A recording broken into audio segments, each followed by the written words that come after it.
오늘은 왜 박근혜 한교안 체제를 지켜야 되고 그리고 헌법재판소가 헌법 안에서 판단할 수 있게 보호해야 되는가, 이 관점에서 그 이유를 말씀드리게 되겠습니다. 그러니까 굉장히 싫어한 사람도 들어보고 판단을 해보세요.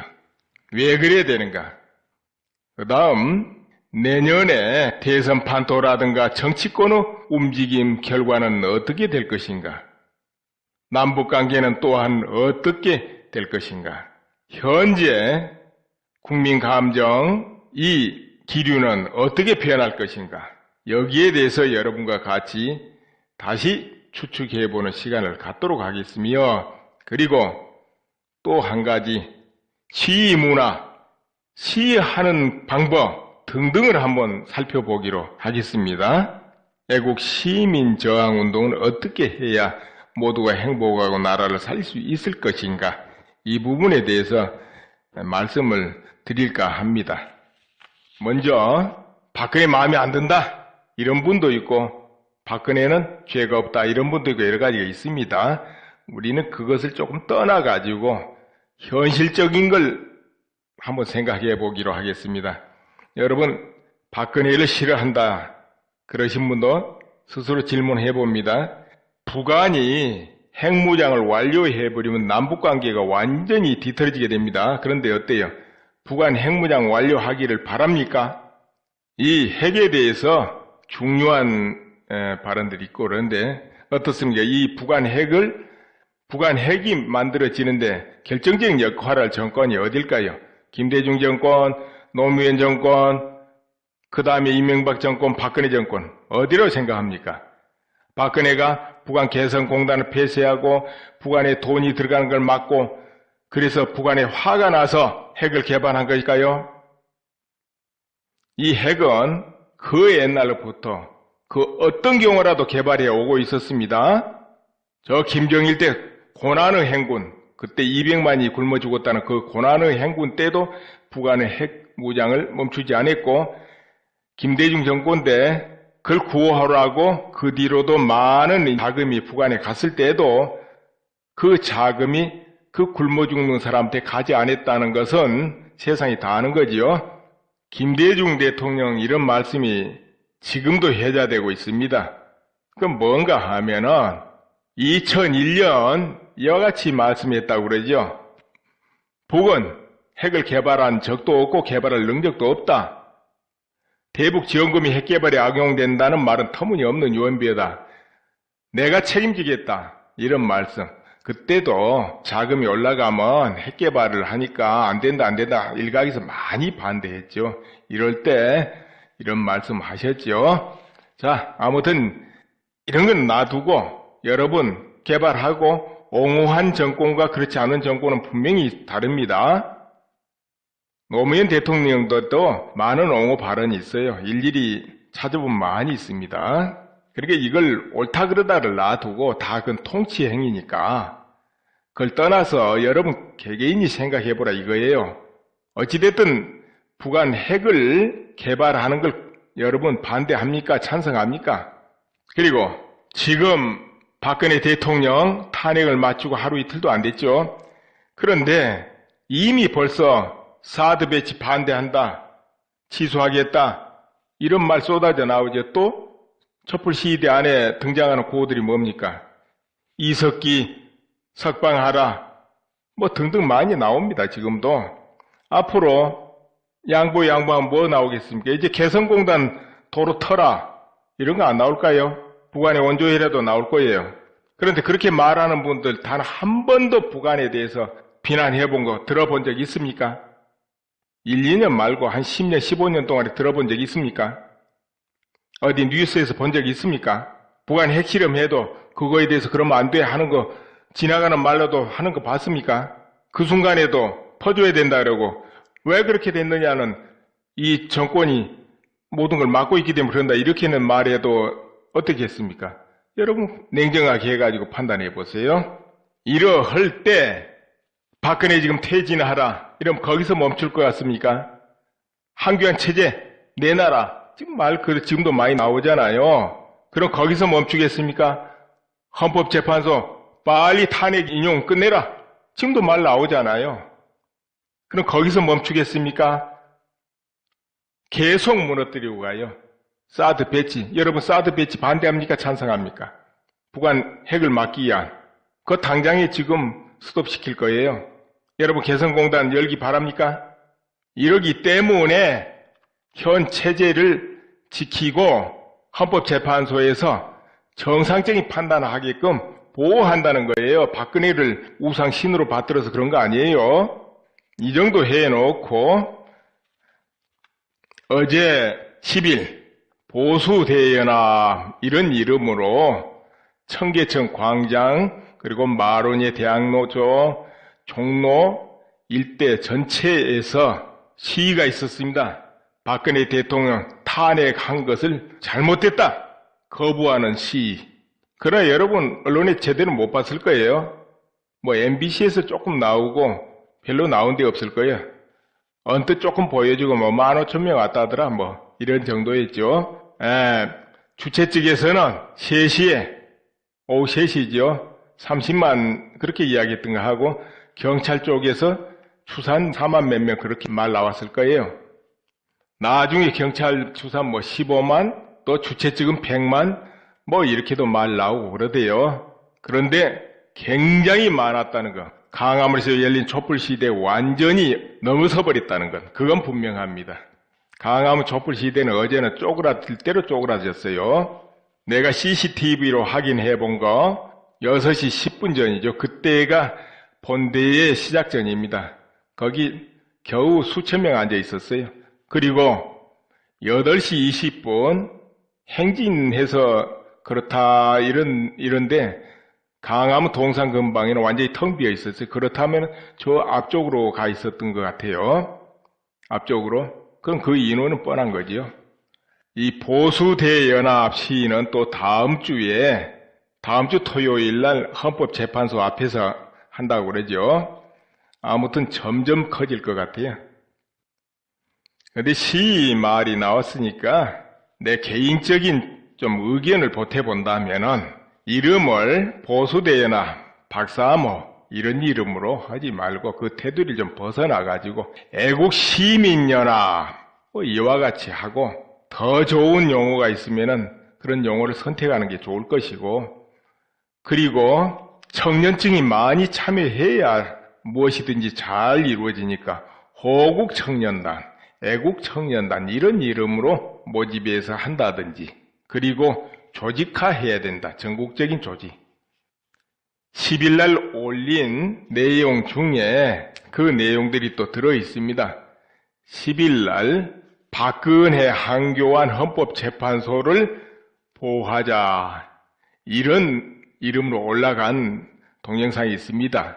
그 안에 어떻게 조직을 해야 유용할 것인가, 저항은 어떻게 해야 되는가 이런 거에 대해서 잠깐 말씀드렸는데요. 지금은 딱히 누구를 위해서가 아니고 이 나라 한국을 위하고 내가 타고 있는 한국호를 안전하게 이끌기 위해서 애국시민 저항운동이 필요해요. 애국시민 저항운동이 활발 타오를 때가 됐어요. 가만히 있으면 안 되는 그 시절이 도래했다 이겁니다. 내 가정, 내 이웃, 내 자신의 미래를 위해서 또 청년이라면 평생의 그 환경을 위해서 국가 환경을 위해서 나서지 않으면 안 될 시점이 딱 도래했어요. 목까지 찼다 이거예요. 목. 그 전에는 여유가 있었기 때문에 가만히 있었어도 됐습니다. 그러나 지금은 목까지 도래했어요. 한계에 도달했기 때문에 지금은 가만히 있으면 안 돼요. 국민저항운동이 필요해요.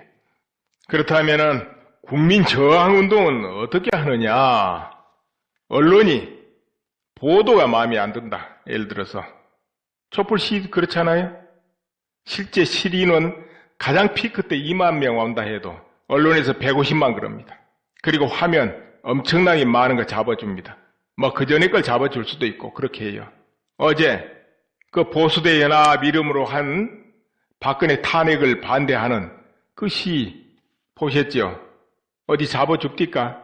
그리고 언뜻 보여주고 툭 떨어뜨려 버리죠. 얼마밖에 안 왔다 이런 식으로. 그러나 촛불 시위 얼마나 왔다 그랬습니까? 어제도 60만, 100만 아마 그렇게 했을걸요? 그리고 화면 보면 굉장히 많아 보일걸요? 그러나 CCTV는 또 전혀 아니에요, 그거. 그렇다면 그 화면은 어디서 온 거예요? 그러나 그 화면을 딱 보는 순간 어떻습니까? 기분에, 와, 어젯밤도 엄청나게 왔네. 국민 모두 그렇게 느낌이 딱 들어와요. 누구든지 그래요. 그리고 대번에 100만, 60만 그래 보세요.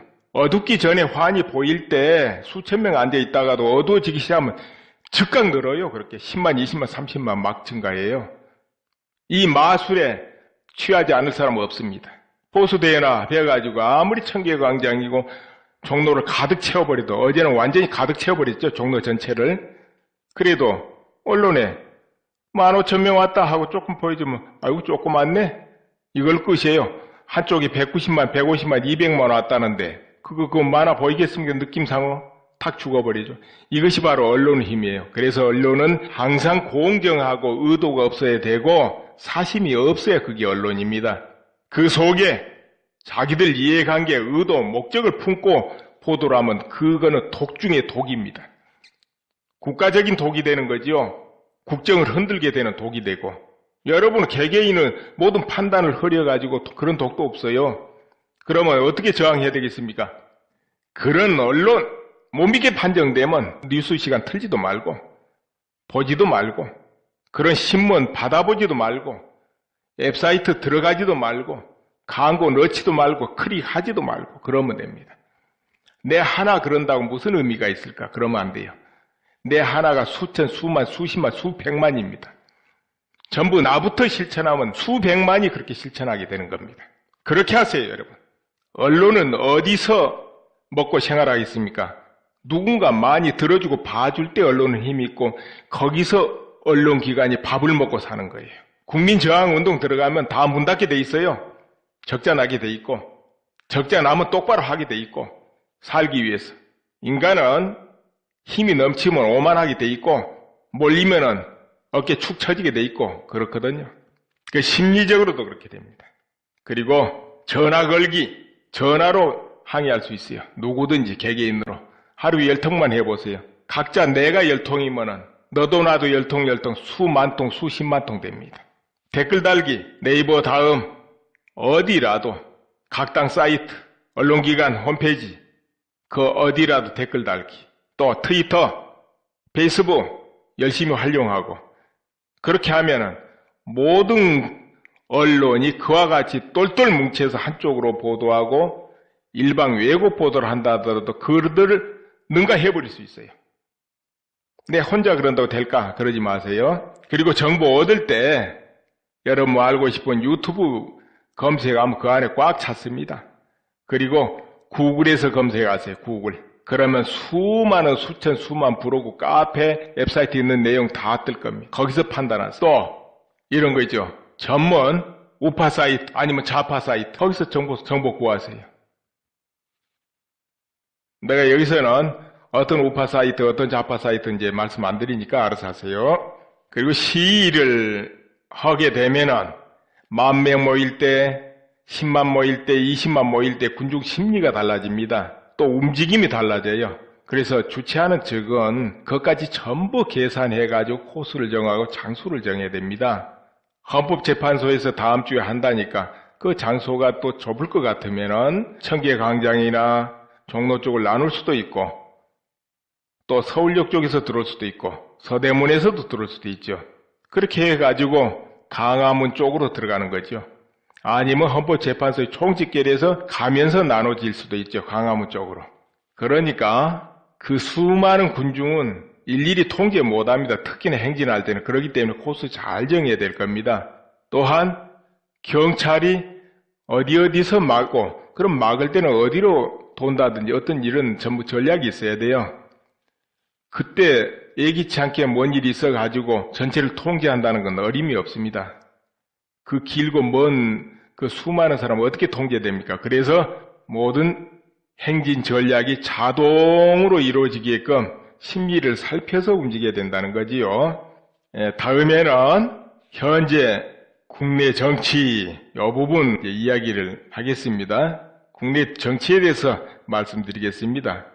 또 국민이, 애국 시민이 저항으로 국회를 정화해야 됩니다. 할 수 있으면 새누리당에 가입해서 새누리당 근본을 기관을 바꿀 필요도 있어요. 그건 누군가 그런 건 주도해야 될 거예요. 그렇게 해서 애국정당으로 거듭나게 만들어야 되는 것도 애국 시민 저항운동 일종입니다. 이 국회에 다시 정화돼야 됩니다. 제가 볼 때는. 여러분 몇 년간 지켜봤죠? 지금 박근혜 반대 찬성을 떠나서 몇 년간 국회 형태가 여러분 믿어집니까? 지금까지 국회의원 흔히 말 들어온 게 있죠? 야반다, 줄서기 한다, 아니면 비리, 온갖 이야기 많이 들어왔죠? 또 특권이 너무 강하다, 지향적 국회다, 그런 말 수없이 들어왔죠? 그러면은 실제 그거하고 반대입니까? 아니면 그쪽일까요? 여러분은 어떻게 판단하세요? 국회가 정상적인 입법기관으로 공정하게 흔들림 없이 움직인다고 보십니까? 그래서 애국 시민은 국회도 정화해야 돼요.